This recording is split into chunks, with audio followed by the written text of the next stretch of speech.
देखो दोस्तों, अगला यहाँ पे आपका third basis of accounting system है, उसका नाम है मिक्स्ड और हाइब्रिड बेसिस। तो मिक्स्ड और हाइब्रिड बेसिस मतलब कुछ नहीं दोस्तों, अपन ने ऊपर जो भी दो मेथड देखे ना, कैश बेसिस और कौन सा मैंने बोला था आपको, एक्रूअल बेसिस, तो ये दोनों का मिक्सचर है।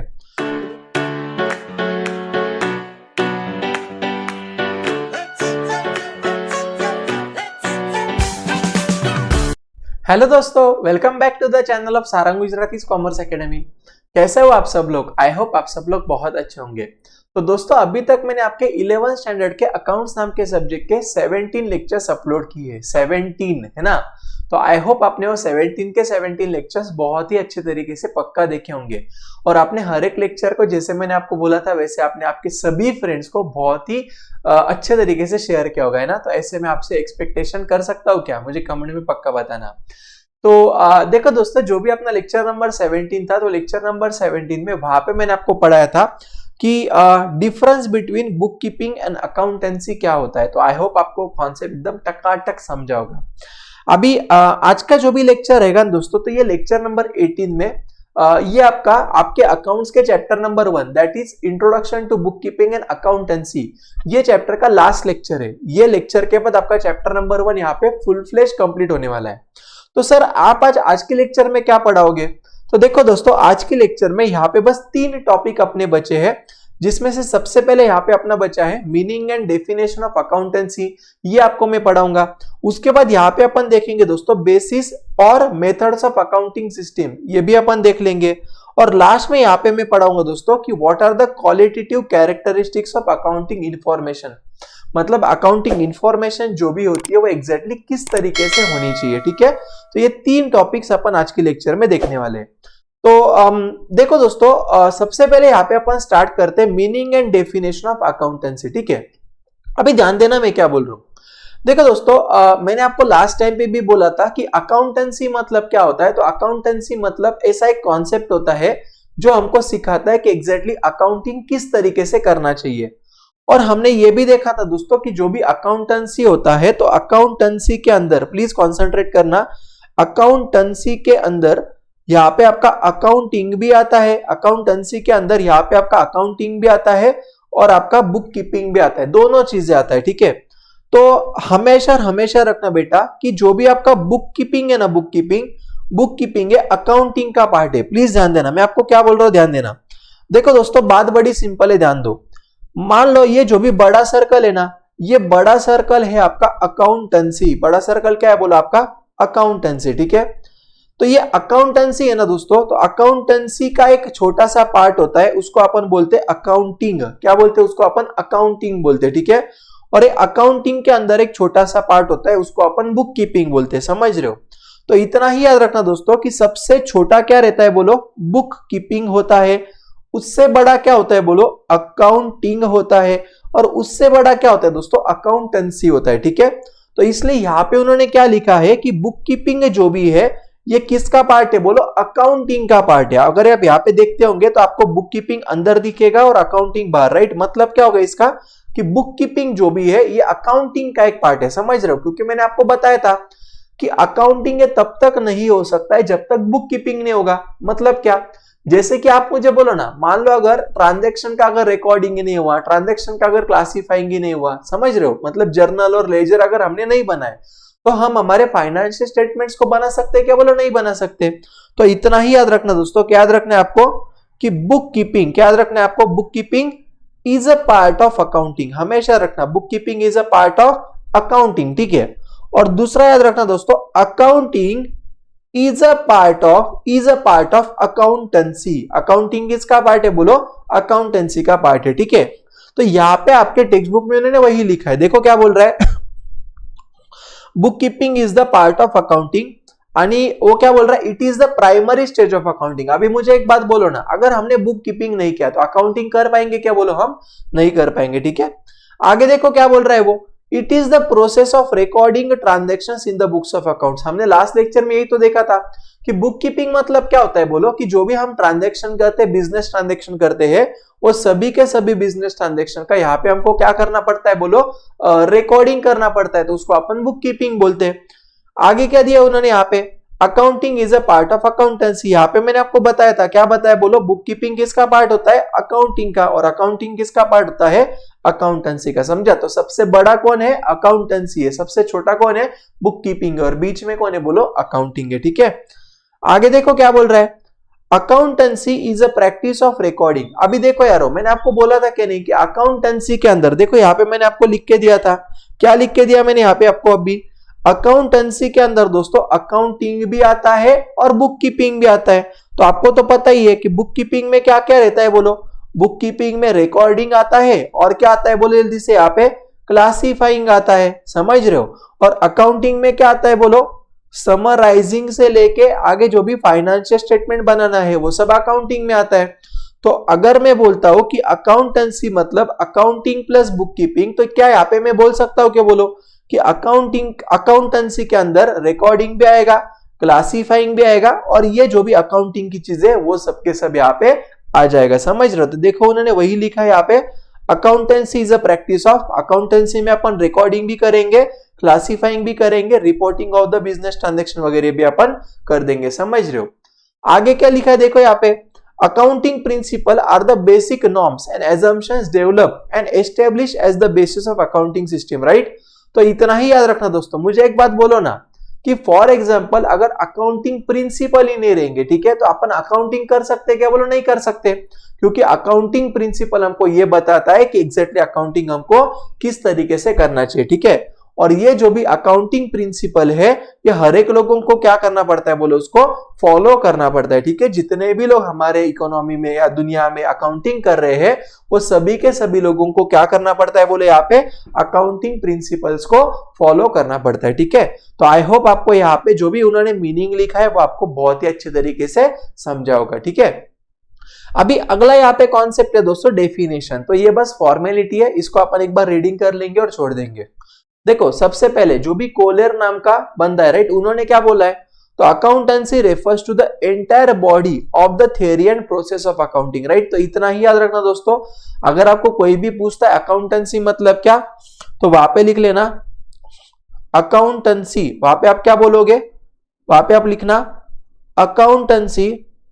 Accountancy is the process of accounting, is the क्या बोला मैंने, प्रोसेस ऑफ अकाउंटिंग। मैंने आपको बहुत बार बोला कि अकाउंटेंसी हमको क्या सिखाता है, एग्जैक्टली अकाउंटिंग कैसे करना है ये हमको अकाउंटेंसी सिखाता है। ठीक है, आगे दूसरा देखो, रॉबर्ट एंटोनी ने क्या बोला है, nearly every business enterprise has the accounting system. Obviously जो भी लोग बिजनेस करेंगे उसको रिकॉर्ड मेंटेन तो करना ही पड़ेगा। It is a means of collecting, मतलब वही बोल रहा है अकाउंटेंसी, यहाँ पे क्या बोल रहा है, अकाउंटेंसी मतलब क्या बोल रहा है वो, कि यहाँ पे आपको क्या करना है, इंफॉर्मेशन कलेक्ट करना है, समराइज करना है, एनालाइज करना है, रिपोर्टिंग करना है वगैरह वगैरह। ठीक है, और ये सब किसका करना है आपको, बिजनेस ट्रांजैक्शन का करना है। ठीक है ना, तो इतना ही याद रखना।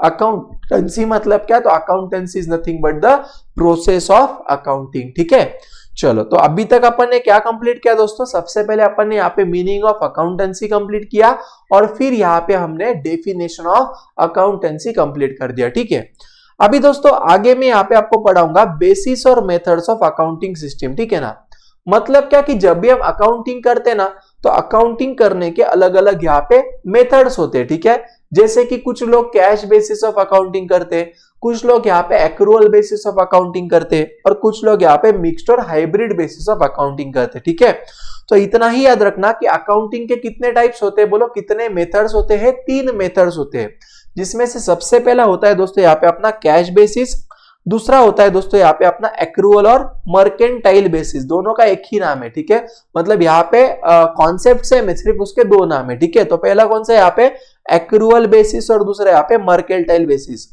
और तीसरा यहाँ पे दिया दोस्तों उन्होंने मिक्स्ड और क्या बोल रहा है यहाँ पे हाइब्रिड बेसिस। ठीक है, अब एग्जैक्टली क्या ध्यान दो, देखो दोस्तों सबसे पहले यहाँ पे उन्होंने दिया है कैश बेसिस, मतलब क्या, तो कैश बेसिस ऑफ अकाउंटिंग में अपन क्या करते पता है क्या, कि हम सभी ट्रांजैक्शंस का रिकॉर्डिंग तब करते जब हमको एक्चुअल में कैश मिलेगा, या जब हम एक्चुअल में सामने वाले को कैश में पेमेंट करोगे। समझा क्या, मतलब क्या दोस्तों कि कैश बेसिस ऑफ अकाउंटिंग में हम हमारे हर एक ट्रांजैक्शन का रिकॉर्डिंग तभी करते हैं जब हमको कैश में रिसीट होता है, या जब भी हम सामने वाले को कैश में पेमेंट करते हैं। ठीक है, तो आप बोलेंगे सर फिर ये जो भी चीजें हैं, ठीक है, तो ये हम कौन से लोग कर सकते हैं सर ये, तो देखो दोस्तों, जनरली ना कैश बेसिस ऑफ अकाउंटिंग ऐसे लोग करते हैं जो है ना सर्विस प्रोवाइड करते हैं, ठीक है, जो प्रोफेशनल्स होते हैं, जैसे कि फॉर एग्जांपल मान लो डॉक्टर वगैरह है, लॉयर है, एडवोकेट, चार्टर्ड अकाउंटेंट्स है, ठीक है, या कोई ऐसी ऑर्गेनाइजेशन है जो एनपीओ मतलब क्या नॉट फॉर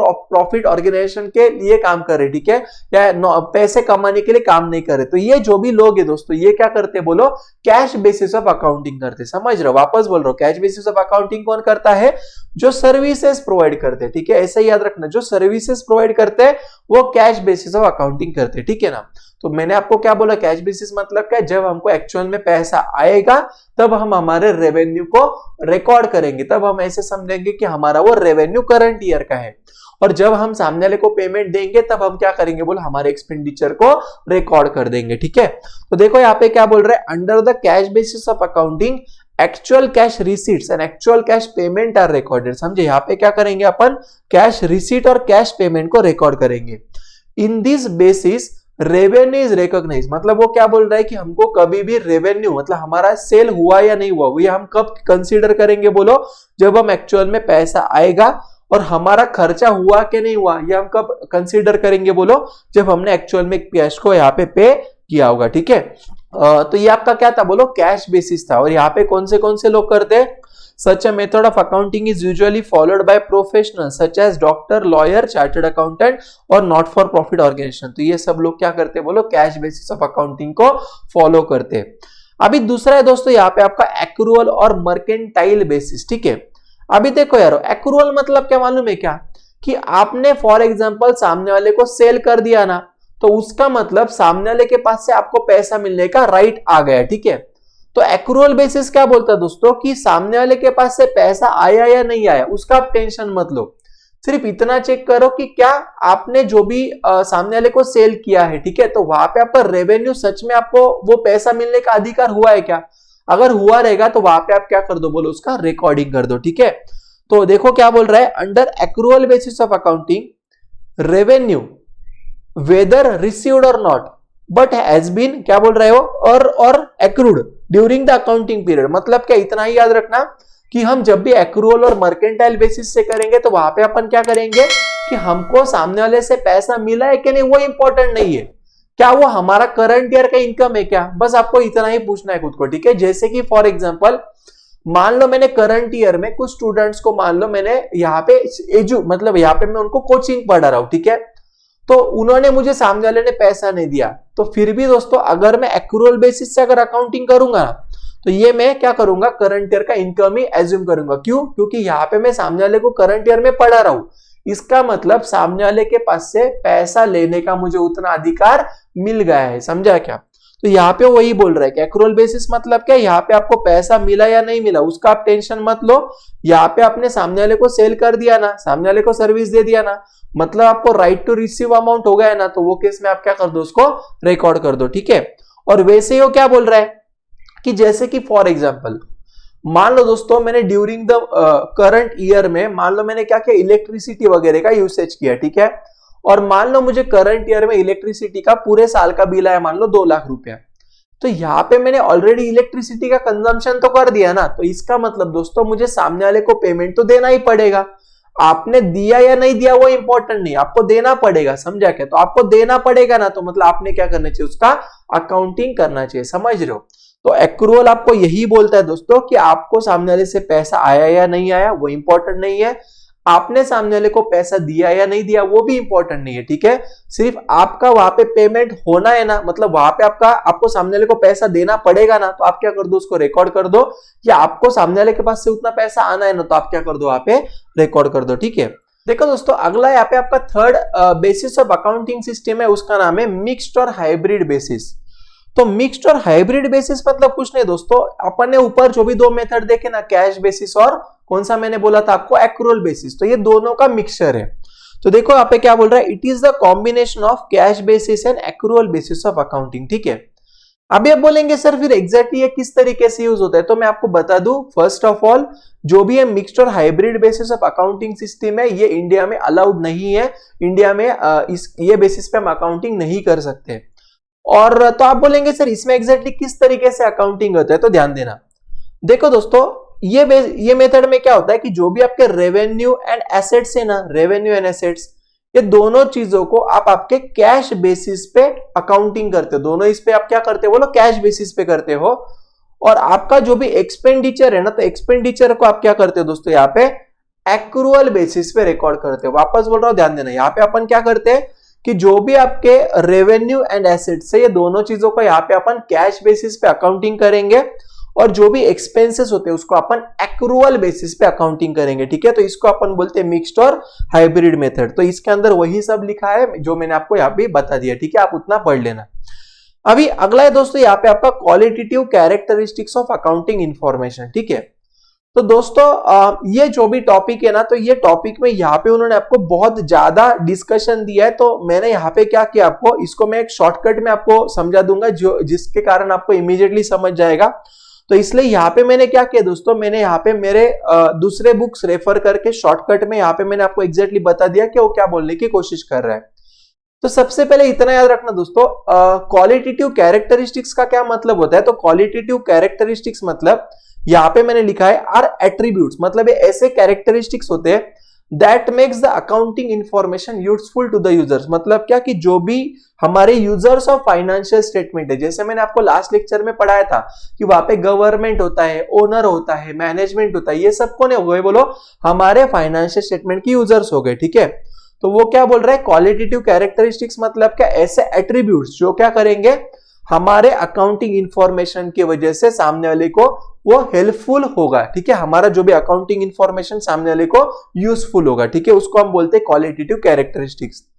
तो अभी आप बोलेंगे सर फिर ऐसे कौन सी चीजें हमारे फाइनेंशियल स्टेटमेंट में होनी चाहिए, या हमारी अकाउंटिंग इंफॉर्मेशन एग्जैक्टली किस तरीके से होनी चाहिए तो उसकी वजह से सामने वाले को यूजफुल हो। तो देखो दोस्तों, अगर हमारी अकाउंटिंग इंफॉर्मेशन को अगर सामने वाले को अगर हमको यूजफुल करके देना है, तो वो केस में हमारी अकाउंटिंग इंफॉर्मेशन ये चाहिए RRCU। कैसी चाहिए बोलो, वो RRCU चाहिए। ठीक है, RRCU मतलब क्या सर, तो सबसे पहले दोस्तों हमारी जो भी अकाउंटिंग इंफॉर्मेशन है ना, वो सबसे पहले यहाँ पे रिलायबल चाहिए। कैसे चाहिए बोलो, रिलायबल, मतलब वो ऐसी चाहिए जिसके ऊपर हम भरोसा रख के काम कर सकते हैं। ठीक है, तो सबसे पहले यहाँ पे आपका R से पॉइंट है दोस्तों रिलायबिलिटी। अकाउंटिंग इंफॉर्मेशन आपकी पहली बात तो रिलायबल चाहिए। दूसरा यहाँ पे अकाउंटिंग इंफॉर्मेशन आपका रिलेवेंट चाहिए। ठीक है, दूसरा कैसे चाहिए बोलो, रिलेवेंट चाहिए। तीसरा यहाँ पे चाहिए दोस्तों आपका कंपेरेबल, और चौथा यहाँ पे चाहिए आपका अंडरस्टैंडेबल। ठीक है, तो यहाँ पे RRCU मतलब क्या, रिलायबल, रिलेवेंस, कंपेरेबल और अंडरस्टैंडेबल। ये चार क्या है बोलो, यहाँ पे अपने qualitative characteristics of the accounting information. अभी सबसे पहले यहाँ पे मैंने आपको दिया दोस्तों रिलायबिलिटी मतलब क्या, तो देखो यहाँ पे क्या बोल रहा है, accounting information must be reliable. मतलब क्या, अकाउंटिंग इंफॉर्मेशन इस तरीके से चाहिए जिसके ऊपर हम भरोसा रख सकते हैं।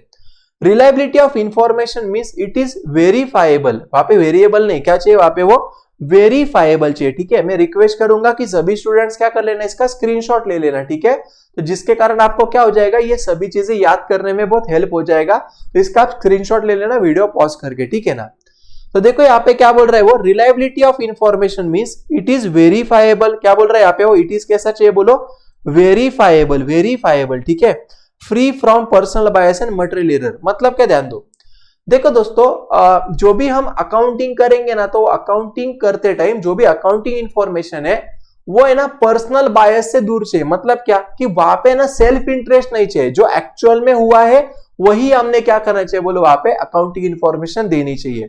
वहां पे खुद के फायदे के लिए कोई भी चीज हमने नहीं करनी चाहिए, समझ रहे हो। और यहाँ पे क्या बोल रहा है, फ्री फ्रॉम मटेरियल एरर। मतलब वहां पे क्या, जैसे कि फॉर एग्जांपल मान लो आपने सामने वाले के पास से परचेस किया 10 लाख रुपीज का, और आप सामने वाले को बोल रहे हो कि हमने 1 ही लाख का परचेस कर, तो ये क्या हो गया बोलो, मटेरियल एरर हो गया। ठीक है, तो अकाउंटिंग इंफॉर्मेशन हमेशा कैसी चाहिए बोलो, रिलायबल चाहिए, मतलब भरोसा रख सकते इस तरीके से चाहिए। दूसरा है दोस्तों यहाँ पे आपका रिलेवेंस। रिलेवेंस मतलब क्या दोस्तों, कि जो भी अकाउंटिंग इंफॉर्मेशन है वो हमारे लिए रिलेवेंट चाहिए, हमारी काम की चीज चाहिए। ठीक है ना, जैसे कि फॉर एग्जांपल मान लो कि मैंने करंट ईयर में मान लो मैंने ट्रांजैक्शन किया मिस्टर ए के साथ, राइट। तो यहाँ पे अकाउंटिंग इंफॉर्मेशन ने हमारे मिस्टर ए के बारे में हर एक चीज बताना चाहिए। ठीक है, उसने दूसरे कोई इंफॉर्मेशन ऐसी नहीं बतानी चाहिए जो हमारे रिलेटेड नहीं है। आगे क्या बोल रहा है वो, और कोई भी अकाउंटिंग इंफॉर्मेशन को ये रिलेवेंट है, हमारे लिए यूजफुल है, हम कब बोलेंगे? जब वो अकाउंटिंग इंफॉर्मेशन हमारा डिसीजन मेकिंग लेने में मदद करेगा, ठीक है। अगर वो अकाउंटिंग इंफॉर्मेशन अगर हमारे डिसीजन लेने के लिए हमको वहां पे हेल्प करता है, हमारे नीड्स को अगर वो फुलफिल करता है, तो वो केस में हम बोलेंगे कि अकाउंटिंग इंफॉर्मेशन कैसा है, बोलो हमारे लिए रिलेवेंट है, हमारे लिए कैसा है, बोलो रिलेवेंट है, ठीक है। तो अभी तक हमने यहाँ पे 2 पॉइंट्स कौन से देखे? सबसे पहले हमने देखा अकाउंटिंग इंफॉर्मेशन रिलायबल चाहिए, और दूसरा कैसा चाहिए, बोलो अकाउंटिंग इंफॉर्मेशन ये रिलेवेंट चाहिए, ठीक है। अभी तीसरा है दोस्तों यहाँ पे आपका अंडरस्टैंडेबिलिटी, मतलब क्या, ध्यान दो।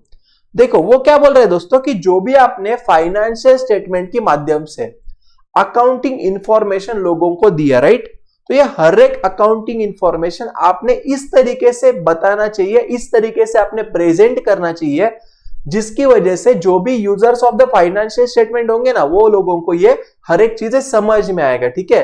तो पता चले आपने अकाउंटिंग आपने कर दिया, लेकिन आपने इस तरीके से उसमें बताया, इस तरीके से प्रेजेंट किया है कि उसकी वजह से लोगों को समझ ही नहीं रहा है, तो वैसा चाहिए क्या, बोलो नहीं। अकाउंटिंग इंफॉर्मेशन हमेशा इस तरीके से आपने आपके फाइनेंशियल स्टेटमेंट में प्रेजेंट करना चाहिए, जिसकी वजह से क्या हो जाएगा, बोलो जो भी users of the financial statement रहेंगे उनको वो समझ आए, ठीक है। और चौथा है दोस्तों यहाँ पे आपका कंपेरेबिलिटी। अभी ध्यान देना, देखो दोस्तों कंपेरेबिलिटी का मतलब होता है जैसे कि फॉर एग्जांपल मान लो अभी मैं 2021 में हूं, तो मैंने अकाउंटिंग इंफॉर्मेशन इस तरीके से डालना चाहिए ना, जिसकी वजह से मैं क्या कर पाऊं कि मेरे बिजनेस का करंट मतलब जैसे 2021 में कितना प्रॉफिट हुआ और 2020 में कितना प्रॉफिट हुआ, तो यहाँ पे मैं क्या कर पाऊं दोस्तों, मेरे ही फर्म में मैं खुद को पिछले साल के साथ कंपेयर कर पाऊं, समझा। तो जब भी अपन खुद के साथ ही कंपेयर करते हैं अलग अलग पीरियड में, तो उसको अपन बोलते हैं दोस्तों इंट्रा फर्म कंपैरिजन, उसको अपन क्या बोलते हैं, बोलो इंट्रा फर्म कंपैरिजन, समझ रहे हो। जैसे कि फॉर एग्जांपल सारंग सर के पास 2021 में कितने स्टूडेंट्स हैं और सारंग सर के पास 2019 में कितने स्टूडेंट्स हैं, तो यहाँ पे क्या हो रहा है, सारंग सर खुद के साथ ही अलग अलग पीरियड का कंपैरिजन करे, तो इसको मैं क्या बोलूंगा, इंट्रा फर्म कंपैरिजन बोलूंगा। और मान लो कि यहाँ पे क्या कर रहा हूं, मान लो कि अपने एकेडमी के फाइनेंशियल स्टेटमेंट्स को मान लो मैं किसी और एकेडमी के फाइनेंशियल स्टेटमेंट के साथ कंपेयर करना चाह रहा हूं, तो यहाँ पे क्या हो रहा है, दो अलग अलग एंटरप्राइजेस, दो अलग अलग ऑर्गेनाइजेशन इन्वॉल्व हो रहे हैं, ठीक है। तो ऐसे इसको अपन बोलते हैं दोस्तों इंटर फर्म कंपैरिजन, ऐसे इसको अपन क्या बोलते हैं, बोलो इंटर फर्म, ठीक है। तो इतना ही याद रखना दोस्तों, जो भी हमारी अकाउंटिंग इंफॉर्मेशन है वो हमारी कैसी चाहिए, सबसे पहले रिलायबल चाहिए, उसके बाद रिलेवेंट चाहिए, फिर अंडरस्टैंडेबल चाहिए, और लास्ट में कैसा चाहिए, बोले जिसे कंपेरेबल चाहिए, ठीक है। तो इसी के साथ दोस्तों आपका जो भी यहाँ पे चैप्टर नंबर 1 था, जिसका नाम था introduction to book keeping and accountancy, अपना पूरा का पूरा कंप्लीट होता है। मैंने आपको 18 लेक्चर्स में ये चैप्टर के अंदर जितने भी कॉन्सेप्ट है, हर एक कॉन्सेप्ट मैंने आपको बहुत ही डिटेल में सिखाया है। तो मुझे कमेंट में पक्का बताना कि आपको वीडियो कैसा लगा, ठीक है। और गाइज अगर आप चैनल पे नए रहेंगे तो चैनल को पक्का सब्सक्राइब करना, क्योंकि यहाँ पे आपको डेली बेसिस पे एक वीडियो रोज मिलेगा अकाउंट्स का। और अगर आपको वीडियो अच्छा लगा तो वीडियो को पक्का लाइक करना, कमेंट करते जाना, और नोटिफिकेशन बेल आइकन को ऑन करके रखना, और आपके जितने भी फ्रेंड्स हैं सभी फ्रेंड्स को वीडियो को पक्का शेयर करना। तो आज के लिए बस इतना ही दोस्तों, अगले लेक्चर में लेक्चर नंबर 19 में हम चैप्टर नंबर 2 स्टार्ट कर देंगे। तब तक के लिए बाय बाय दोस्तों, टाटा।